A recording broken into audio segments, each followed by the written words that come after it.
More about onboarding and becoming that rocket launcher, the person who starts every new consultant off to a really strong, successful start.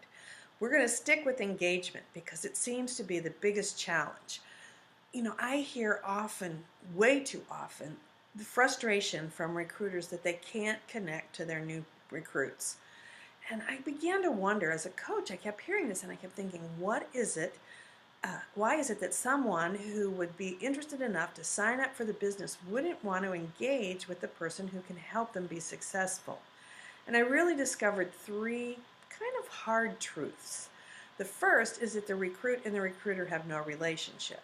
The second is that the recruiter doesn't want to seem pushy, so they don't contact the recruit right away. And the third is that the recruiter has one favorite form of communication and really keeps going back to that. So perhaps you've noticed that each one of these hard truths begins with the word the recruiter. When I hear the complaints, I always hear the recruit doesn't call me back, the recruit doesn't respond, I can't get the recruit to do what this, that, or the other. Here's the reality. If you want different results, the only thing you can change is the thing you're in control of, and that's you. So let's take a look at these three hard truths. The recruiter and the recruit have no relationship. This happens more often because people show up through the internet. Maybe your company sent you a new recruit lead. Maybe they just signed up on your website, they saw you on social media, or you ran an ad. But you really haven't had a relationship. People who are good recruiters take time to make that connection. So how do you do that if you don't know them at all? First of all, you can begin by asking some of those questions we talked last time. And if they don't call you, private message them the questions. Text them the questions. Begin the relationship whatever way you can. Don't do the I want to talk to you. That might be a little overwhelming or threatening if they don't know you. Say, hey, let's get to know each other a bit. Which way do you like to communicate? And start asking those questions. People connect and spend time with the people they know, like, and trust. So get to know them so they will like you and trust you. And you have to think of them as a person, not as a business asset, but somebody you really do want to have a relationship with. The second one is the recruiter doesn't want to seem pushy, so they don't call them right away. I just cringe when I hear this one because the message that new recruit receives is that they're not important to you. They don't matter enough for you to reach out.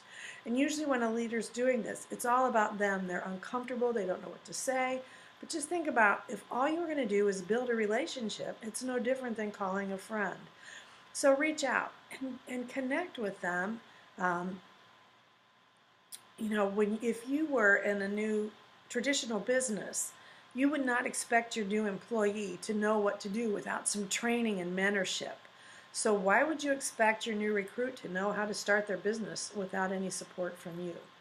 The third thing is the recruiter has one favorite form of communication and doesn't shift. If you've got an issue with the phone or you've got an issue with technology, it's about you. It's not about them. People communicate and like to communicate in a variety of ways now. And it has to do with their behavioral styles, their personalities, and the generation they're from. Millennials, Gen X, Gen Y, baby boomers, they all communicate in different ways. So find out, ask, what way do they like to communicate? If you're trying one way and it's not working, try a different one. And again, use those forms of communication to begin to build the relationship. As the recruiter, it's really your responsibility to reach out and form the relationship and provide the communication to help your recruit get started. But I want you to know that once you've made that effort and you've really reached out and you've tried to connect in all these ways and tried to build a relationship and they don't reach back, I want to give you permission to bless and release. Because as a leader, it's your job to build successful team members. And I don't want you so focused on trying to connect with the ones who don't connect that you're not out there recruiting and bringing new people into the business. We'll be back next time with more on onboarding.